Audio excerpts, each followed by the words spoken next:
Only on 4 tonight, spotlighting the nightmare facing parents around St. Louis. Children battling serious drug addictions. One mother sought help through the courts, but a big delay stood in her way. Tonight News 4's Chris Negus investigates. Mackenzie was full of life. She was full of light. Janetta Johnson is like any mother. Her daughter's artwork and photos are all over her Sullivan home. This has been one of the greatest experiences ever. And videos of the once aspiring actress reveal moments from a better time. I hoped that her future was going to be good, and then she fell into drug use. Like so many, Mackenzie battled addiction. First, it was heroin, then fentanyl. It was so rampant, she nearly died on multiple occasions. They did Narcan twice and brought her back. And that was last summer? That was, yeah, in August of last year. So you knew there was a serious problem? Yes. So serious, Janetta sent Mackenzie out of state for treatment. It worked, but only for a while. Mackenzie returned and fell back into the same crowd and the same pattern. I tried to keep her out here so that she was away from that, but it didn't work. On December 16th of last year, Mackenzie stormed out. Sullivan police were called as this desperate mom drove alongside her daughter and pled for her to get back in the car. But police could not stop Mackenzie. They said, well, she has nothing on her now. There's nothing we can do. And I said, that could be the last time I see my daughter alive. Mackenzie made it to this Bridgeton motel.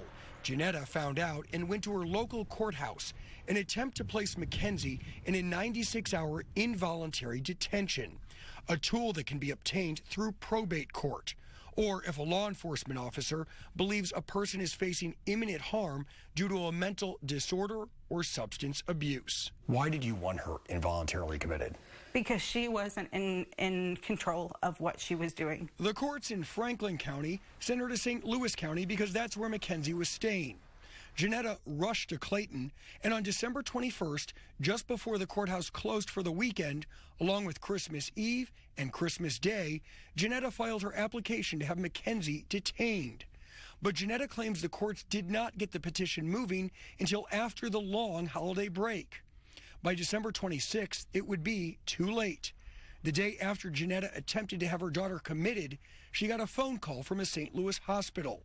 Mackenzie overdosed. I said, is my daughter going to make it? And she paused and she said, no. Christmas was hell. On the 26th of December, Mackenzie was declared brain dead. Janetta had to say goodbye. And I got up in her bed, and I held her in my arms, and I rocked her, and I sang to her, and I put her head on my heart so she could feel my heart beating as her heart took its last beat. That is something no parent should ever have to do. Today, Janetta is advocating for change. So when I was talking with Nate Tate is her state representative. When somebody comes into the courthouse, whether it's Friday at 4 or Tuesday at 2, should this be addressed immediately? I think so, absolutely.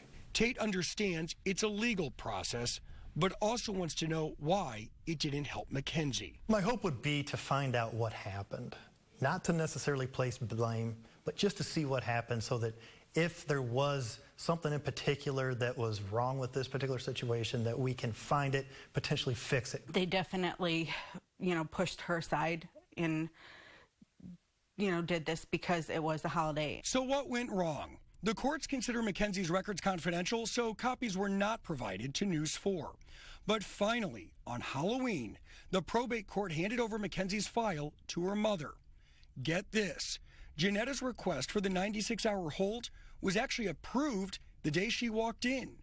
But the warrant to pick up Mackenzie wasn't filed until 5 days later when the courts reopened.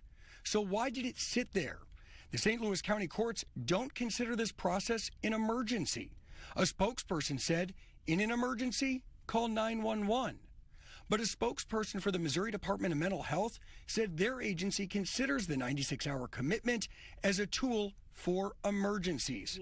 Another issue, Janetta wasn't allowed to leave the courthouse with a copy of this petition.